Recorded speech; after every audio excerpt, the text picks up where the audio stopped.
Hello students. For our lesson today, we have literature, and we will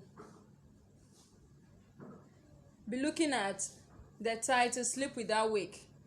Sleep Without Wake by A.A. Amakun. So by the end of the lesson, the student is expected to make a literary devices from the extract given, give a suitable theme to the poem. I want us to revise briefly. Let us just brainstorm, look at some of the literary devices we have talked about. Yes, we looked at literary devices like metaphor, simile, oxymoron, euphemism, irony, and we also looked at the structure of a poem. We looked at a whole lot of things. So as we go through the poem, we will highlight on some of the devices that are noted in the poem. I want us to quickly go through the poem, and then we will make out some keywords and see how best to explain them.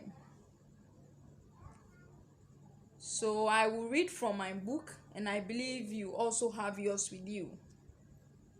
Sleep Without Wake, A.A. Amakun. Mother's milk gave me sack. Mother's fingers soothed my skin. The night kept mother awake when baby was sad, and that was me.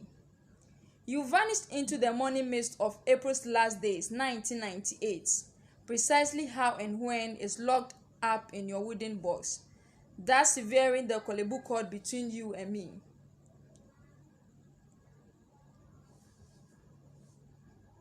Premier son of a premier daughter, Abner's pioneer child Kwabna. You put me through my infant paces on Gold Coast Ganshikpon. Tata Tutu in your maternal steps. Mama Tutua condolences. You were brought into view again after a long chilling month, your face frozen into a grim visage, till you thawed somehow into your familiar self, but still inert, immobile like a sculptured bride.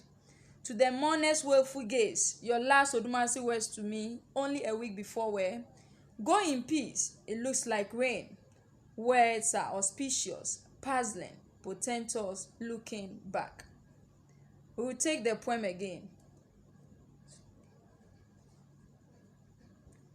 Mother's milk gave me sack. Mother's fingers soothed my skin. The night kept mother awake when baby was sad, and that was me. You vanished into the morning mist of April's last days, 1998. Precisely how and when is locked up in your wooden box, thus severing the Kolebu cord between you and me. Premier son of a premier daughter, Abner's pioneer child Kwabna. You put me through my infant paces on Gold Coast Ganshikpon. Tata Tutu in your maternal steps. Mami Tutua condolences. You were brought into view again after a long chilling month, your face frozen into a grim visage, till you thawed somehow into your familiar self, but still inert, immobile like a sculptured bride. To the mourner's woeful gaze, your last Odumasi words to me only a week before were, "Go in peace, it looks like rain." Words are auspicious, puzzling, portentous, looking back. Alright, so these are the words of the poem, and I believe there are some words that seem difficult, and so we would want to look at those words, just few of them, and you would have to look for the rest on your own and find meaning to them. So some of the key words I figured out, we have pioneer, premier, visage, tout, immobile, auspicious, grim, portentous.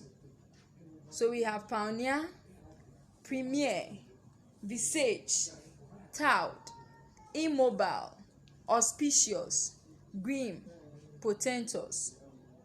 So we'll pick them one after the other and then just go through as we have them there. So when we say pioneer, pioneer has to do with early.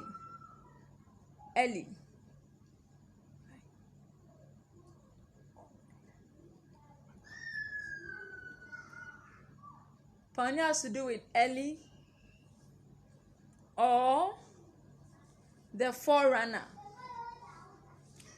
Then when we look at premier or premier, we have the firstborn, the first of something, the first of something, or the leader or someone leading. Then the visage has to do with the facial expression or the physical appearance, the facial expression or physical appearance. Then tout means melted or softened, immobile. When you say something is immobile, it means that it is stagnant, it is stiff, it cannot move, its movement is limited, it can't take a step. So it is still, it is stagnant, it is stiff. Then auspicious has to do with something promising, favorable, positive. Then we have grim, something that looks ugly, unattractive. Then portentous, something promising. Very good. Okay, so before we look at some of the devices in the poem, I want us to just go through a summary of the poem. So the question is, what is the poem really about? What does it really mean? So in analyzing the poem, so that the poem talks about the sudden disappearance of a loved one. The poem talks about the sudden disappearance of a loved one. So from the poem, we are going to know whether the person vanished, what exactly happened to that person. So Kwabena happens to be the premier son of the one who had disappeared. And according to the poem, this person had a good connection or relationship with the departed soul. Okay, so from the poem, he recalls the nice moment he had with the mother. And as an infant and an adult, he spent quality time with the mother. He also mentioned of how the mother would take him through his steps. So meaning as he was growing up, the mother took him through his steps. At a point in time, the mother sang lullaby just to put him to sleep. Very good. So this brings out the quality of the departed soul. It means that the person showed care, love, protection towards this child or this grown man now. And so the sudden and permanent separation is expressed in the use of the Kolebu cord.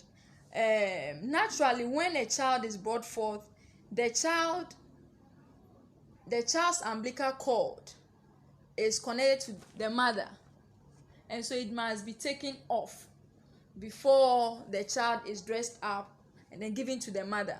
So that separation does not really take that connection from the child and the mother. But looking at the poem here, the Kolebu cord only has to do with it. It means that if after childbirth, where he had a connection with the mother, when he grew up and before the mother parted from the earth or before the mother left him, it was at Kolebu where the permanent cord was taken off. The permanent link was broken. So just like we have in line 10, he said that's severing the Kolebu cord between you and me. So that was where the mother and the son finally parted ways, where the mother disappeared. The mother was taken away by death. This implies that he finally lost the mother to death at Kolebu. He also tells how death has made his active mother still motionless, and remembering his mother's last words meant that indeed the mother foresaw her death. The mother saw her death. So the last words, which reads, only a week before were, go in peace, it looks like rain. It looks like the mom was giving that prophetic this thing about her death. Yes, so the child looking at all this only figures out that the mother, as he was growing up, the mother really showed love to her, and he just can't bear how death could take this caring, loving mother from him. So the poem Sleep Without Wake tells us that the man lost the mother. So Sleep Without Wake on its own is a device. It is a device where instead of saying the thing bluntly as it is, you try to make it in a pleasant way. So with that, we have a literary device, and that I would want you to find out what device that is. Very good.